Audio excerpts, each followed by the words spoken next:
Imagine a queue of military trucks, fully loaded, ammunition stacked to the roof, fuel drums lashed along the sides, engines idling in the pre-dawn dark somewhere in the flat scrubland north of Crimea. The drivers are waiting. They have been waiting for hours. Ahead of them, where the road should continue across a low concrete bridge over a narrow strait of water, there is nothing. There is smoke still rising from the span. There is a hole in the deck, roughly 1 meter across, where something hit in the night. And the trucks sit there on an open highway in the open air, fully visible to anything watching from above. They cannot go forward. They cannot easily turn around. They can only wait and hope that whatever watched them from the sky last night has gone away. It hasn't. The question that should trouble you is not whether Ukraine can hit a bridge. Ukraine has been hitting bridges for months. The question is what happens to an entire military peninsula when every bridge gets hit at once. That image, those trucks, that smoke, that hole in the concrete is not a metaphor, and it is not a hypothetical. It describes very closely what happened in the early morning hours of June 7th, 2026, north of Crimea. And over the 7 days that followed, it happened again and again and again at bridges you had probably never heard of, on roads that most maps don't bother to label, over water crossings so unglamorous that they had no names worth remembering. Until now. Because this week, something shifted. Not a single dramatic explosion, not a Kerch Bridge moment that breaks across every front page, something quieter and in some ways more consequential, a systematic, planned, funded, coordinated campaign to make Crimea, Russia's most strategically important piece of stolen territory, logistically unviable. Not in some distant future. Now. This week, this is the war underneath the war, and it is the only version of this conflict that will actually determine the outcome. Today is Sunday, June 14th, 2026. In the last 72 hours, Ukrainian drone forces struck the Chonhar Road Bridge, a railway bridge, a pontoon crossing, and military trucks in the surrounding area, all in a single overnight operation. They also struck the Crimean Titan chemical plant in Armyansk, one of the largest titanium dioxide producers in Eastern Europe, and confirmed it has suspended production. A fire was still burning as of the morning of June 13th. The tempo of this campaign is not slowing, it is accelerating. And the pattern when you step back and trace it from May through this weekend looks less like a series of opportunistic strikes and more like a strangling hand closing around a peninsula. This is Profai Jiang. If you want to understand why wars are won and lost in supply depots rather than on the front line, this channel is where you come. Hit subscribe. We do not traffic in hype here, only in the economic and logistical architecture that actually shapes the battlefield. It takes about 2 seconds, and it means you will be here when the next layer of this story breaks open. Let's follow the money first, because the money is where this campaign actually starts. On May 27th, Ukraine's defense minister Mikhailo Fedorov announced what his ministry called the logistics lockdown program. The announcement was not loud. It was not a press conference with generals and flags. It was a directive. $5 billion, approximately $113 million US dollars, allocated directly to the drone brigades producing the highest results against Russian logistics. Depots. Supply routes. Equipment at operational depth. The language in the directive was clinical and deliberate. This was not a reward program. It was a targeting investment. Ukraine's military leadership had looked at the cost efficiency data from its drone units and concluded, if we can strangle Russian logistics along the southern axis, we change the strategic equation in the south. And so they wrote a check. A $113 million check pointed at the supply chain feeding Crimea. What happened next is the spending of that money in real time. To understand why Crimea is the right target, you need to understand what Crimea actually is inside the Russian military system. Since 2014, the peninsula has not simply been an occupation. It has been the forward operating base for everything Russia does in southern Ukraine, the Black Sea Fleet, air power projection, southern front logistics, the staging and resupply of forces operating in Zaporizhia and Kherson Oblasts. Crimea is not a prize Russia is defending. Crimea is the warehouse and the runway that makes the entire southern theater function. Cut Crimea off, and you are not just inconveniencing an occupation. You are severing the logistical spine of a military operation that stretches hundreds of kilometers north. Russia understood this too, which is why the Kerch Bridge, the long, expensive, prestige span connecting Crimea directly to the Russian mainland across the Kerch Strait, was always the most politically important piece of infrastructure in the occupation. And Ukraine has been systematically degrading it. A truck bomb in 2022 disrupted rail traffic and caused restrictions on heavy freight that remain in place today. An SBU operation in June 2025 caused further damage. By 2026, the Kerch Bridge still stands. Physically, it is still there, but it is not what it was. Truck traffic is restricted. Heavy military freight has been largely rerouted overland. And in April 2026, Ukraine struck what its military intelligence described as Russia's last operating route/Oro ferry crossing, the Kerch Strait.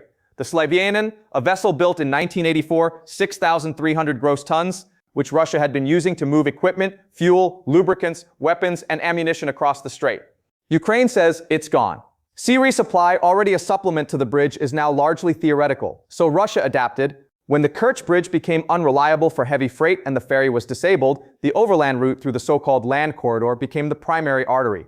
The R-280 Novorossiya Highway, running through Mariupol, Berdyansk, Melitopol, and then north into Crimea through Armyansk, this became Russia's backbone, longer than the Kerch crossing. Slower. Passing through multiple population centers within reach of Ukrainian fires. Lower throughput. But it was what was available. And for a while, it worked. Until this month.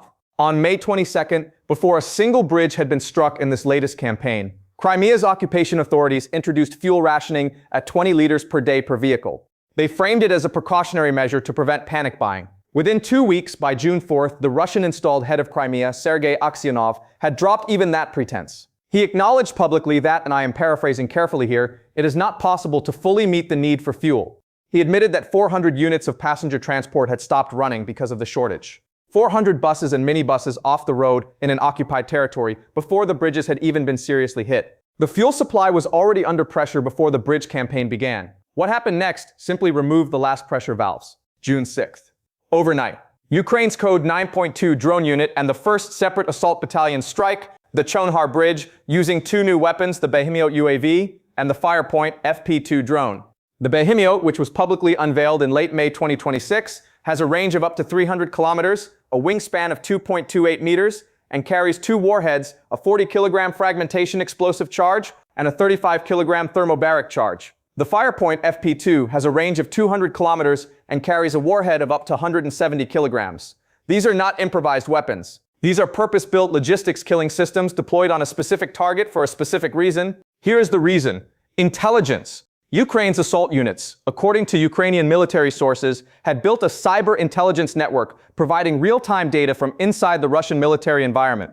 They knew or claimed to know that Russia's 37th Motorized Rifle Brigade was waiting for a fuel resupply convoy routed through the Chonhar crossing. The strike was timed to catch that convoy in transit. The holes punched in the bridge deck, approximately 1 meter in diameter, closed the crossing. Traffic through the Jonkoy road checkpoint was suspended. The 37th Brigade's fuel trucks, if they were indeed on their way, never arrived. I want to be honest about what I don't know here. The claim about the 37th Brigade's fuel convoy comes from Ukrainian Commander Perun Dmytro Filatov speaking to Army TV, and from what Ukrainian forces described as cyber intelligence intercepts. It has not been independently verified by neutral parties. I cannot confirm for you that the 37th Brigade was in fact waiting on that fuel, or that its fuel trucks specifically failed to arrive because of this strike. What I can tell you is what the operational effect looked like on the ground. Because Commander Perun described it with a level of specificity that is harder to dismiss. The enemy is very upset, he said, not only because they have no means to transport personnel, but because they currently have no petrol to fuel generators for their drone operators' positions. Russian drone operators at forward positions losing generator power because their fuel supply was cut. That is a second-order effect that tells you how tight the supply chain had already become. When you run out of fuel, you do not just lose the ability to drive tanks, you lose the ability to operate anything that requires electricity in a field environment. June 8th. A Ukrainian drone strikes a locomotive on the Crimea rail line. Train service to the peninsula is suspended. June 9th. A second strike on Chonhar. Russian-installed Kherson Oblast. Head Vladimir Saldo stated that Russian air defenses intercepted more than 20 drones approaching the crossing, but acknowledged that some reached their target, and traffic was suspended again. June 10th. The bridge connecting Heniches to the Arabat Spit is closed, the second major crossing shut in days. And here you begin to see the architecture of what Ukraine is doing. These are not random strikes at available targets. They are systematic closures of every road corridor at Crimea's northern neck. Chonhar, Henichesk, then Armyansk, then Krasnoperokopsk, one by one. Not destroyed in the sense of structural collapse, but closed, damaged enough to halt traffic, to force rerouting, to compress everything through fewer and fewer choke points. June 11th. Overnight. The 1st Separate Assault Regiment Da Vinci confirms a strike on the Armyansk Bridge that destroys up to 50 military vehicles, loaded with ammunition and fuel, prepared for deployment to the Huliaipol sector, in a single strike. Eliminated. And the Da Vinci Regiment's statement that night, relayed through Ukrainian military channels, reads like a lesson in military logistics. The throughput capacity of pontoons is low, they said, forcing trucks to queue up for them and become ready targets for us. That sentence is doing a lot of work, because what it is describing is a compounding trap.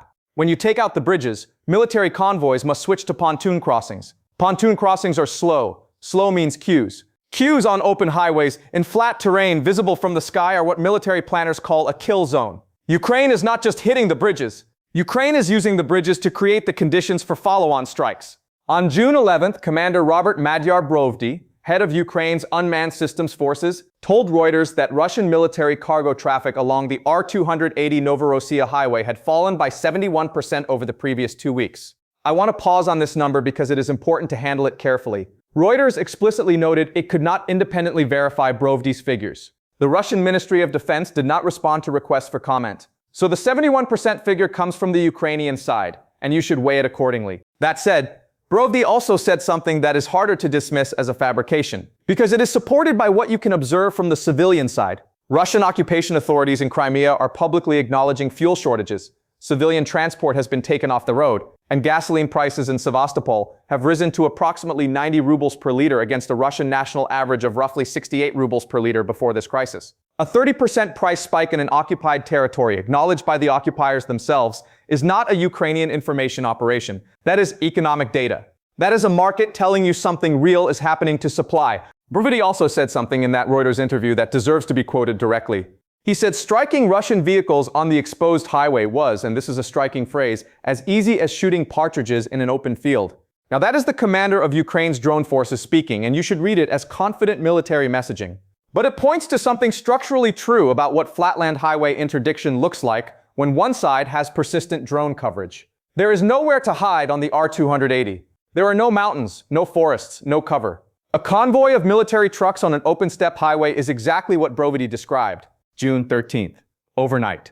The most complex single night of the campaign so far. Ukrainian forces strike the Chonhar Road Bridge, a railway bridge, and a pontoon crossing simultaneously in what the Da Vinci Regiment described as part of a unified plan to disrupt Russian logistics routes from occupied Crimea. They also strike the Crimean Titan plant in Armyansk, and here is where the campaign moves beyond bridges and into something with a longer strategic shadow. The Crimean Titan plant, which came under Russian control as a nationalized asset after the 2014 occupation, operated under the entity Russian Titan, is one of the largest titanium dioxide producers in Eastern Europe. Ukrainian commanders have described its products as feeding two critical military supply chains: protective and stealth coatings applied to Russian military equipment, and sulfuric acid, a key raw material in the production of gunpowder, rocket fuel, and explosives. Commander Brovdy, in his Facebook post confirming the strike, used measured language. Objective monitoring has confirmed the strikes, he said. A fire is ongoing. Production has been suspended. I want to be direct about the limits of what we can confirm here. Local social media reports, which Brovdy cited but did not officially endorse, claimed the plant was struck 23 times and that all workshops were damaged and workers evacuated. That specific claim, 23 impacts total workshop destruction, has not been independently verified. Ukrainian official language is more cautious, describing partial shutdown and some production lines suspended. The link between titanium dioxide produced at Crimean Titan and actual stealth coatings on Russian military hardware is asserted by Ukrainian commanders, but has not been corroborated by independent defense industry analysts in the sourced material I have in front of me. Titanium dioxide has many civilian uses. The precise role of this plant in the Russian military coating supply chain is something I cannot confirm for you with the evidence available right now. What is confirmed? The plant was struck. Production is suspended. A fire was burning. Everything beyond that should be treated as contested until independently verified. I also want to be honest about what the bridge campaign does and does not mean in structural terms. The Chonhar Bridge, as of June 14th, has not been confirmed as destroyed. The structural ribs of the bridge were not compromised according to analyst assessments. Russia has repaired this bridge after previous strikes in 2023. Traffic was rerouted through alternative checkpoints and the span was restored. The same applies to the other crossings. What Ukraine has done this week is close them, not permanently demolish them. Russia is capable of deploying emergency pontoon capacity quickly. Russia has demonstrated repeatedly over this war a resilience in engineering repair that should not be underestimated. The Kerch Bridge itself, despite everything, is still physically standing. The question always in a campaign like this one is not whether you can hit a bridge. The question is whether you can hit it faster than they can fix it. And on that question, we genuinely do not have a definitive answer yet. Anyone telling you this is a clean, permanent, irreversible isolation of Crimea is not being honest with you. There is also a human reality on the other side of these strikes that I think any credible account has to acknowledge. Armyansk is a city. Crimean Titan is a factory that employs workers. The substations that Ukrainian drones struck on the night of June 13th, the Yanikapu 220 kilovolt facility and the Titan substation, knocked out power to Armyansk from approximately 2 a.m. to 3:40 a.m. Those are civilian infrastructure targets, and civilians live under them. The fuel rationing affects civilian drivers, civilian buses, ordinary people who are not making military decisions, but are caught inside a peninsula that their government, the Russian government, chose to militarize, and that Ukraine is now systematically squeezing. That is a moral and humanitarian reality that lives alongside the military logic, and it deserves to be named plainly. And yet, the scale of what Ukraine's drone forces have achieved in this conflict, measured in cold economic terms, is genuinely extraordinary. In the first 5 months of 2026, drone units killed more than 50,900 Russian servicemen and struck over 176,500 enemy targets. The average daily toll, according to Ukraine's unmanned systems forces, 337 Russian soldiers, 1,169 targets. These units, and this is the statistic that should make your jaw drop a little, constitute roughly 2.5% of Ukraine's total armed forces, yet accounted for approximately a third of Russian losses over the past 12 months. And the cost per kill, Commander Brovdy told Reuters that the average cost of killing one Russian soldier via drone warfare had come down to approximately $918, against the cost of training, equipping, deploying, and paying a soldier on either side. That number represents a restructuring of what warfare costs. The $113 million directed to the logistics lockdown program is not being spent the way defense budgets were spent in 1944 or 1991. It is being spent at a ratio that would have seemed fantastical to military planners of almost any previous generation.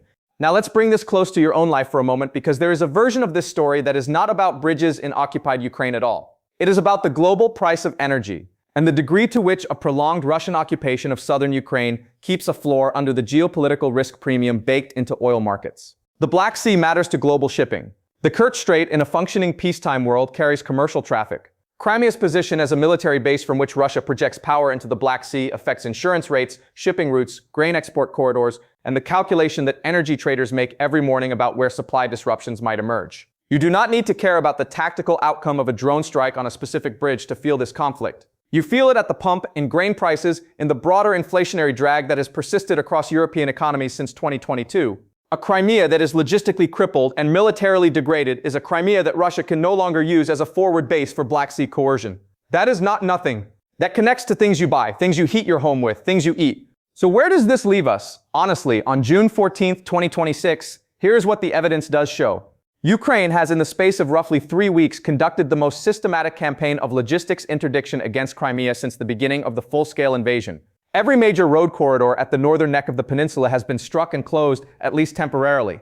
The R-280 highway, Russia's alternative after the Kerch Bridge was degraded, has seen military cargo traffic fall by a figure that, even if overstated by the Ukrainian side, still corresponds to visible civilian fuel shortages and price spikes that Russian-installed officials themselves have confirmed. One of the peninsula's most strategically significant industrial assets, the Crimean Titan plant, is not producing. Rail service has been disrupted. The last ferry is disabled.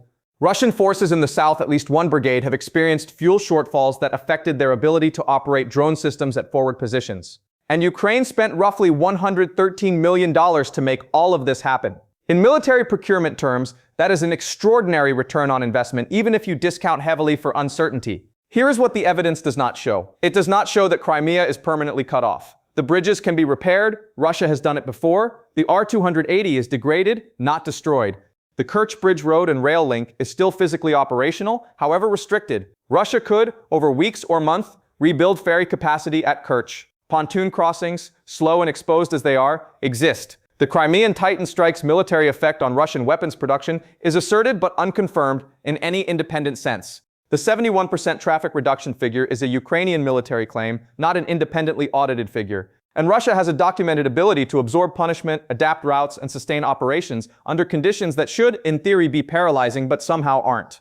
The history of this war is littered with predictions that Russia would crack under economic or logistical pressure, and Russia has repeatedly demonstrated a tolerance for dysfunction that Western analysts have underestimated. The honest framing, then, is this: Ukraine is not winning Crimea back this week. But Ukraine is systematically and expensively and with apparent strategic coherence making Crimea into a liability rather than an asset. The difference between a forward operating base and a logistics black hole is the difference between a military advantage and a drain on resources and morale. Russia can hold Crimea. The question the next 6 to 12 months will answer is whether Russia can afford to hold Crimea in the way it has been holding it, as an offensive platform, a projection of power, a staging ground for southern operations. or whether Ukraine can force Russia into a defensive crouch on the peninsula, consuming resources to sustain it rather than extracting military value from it.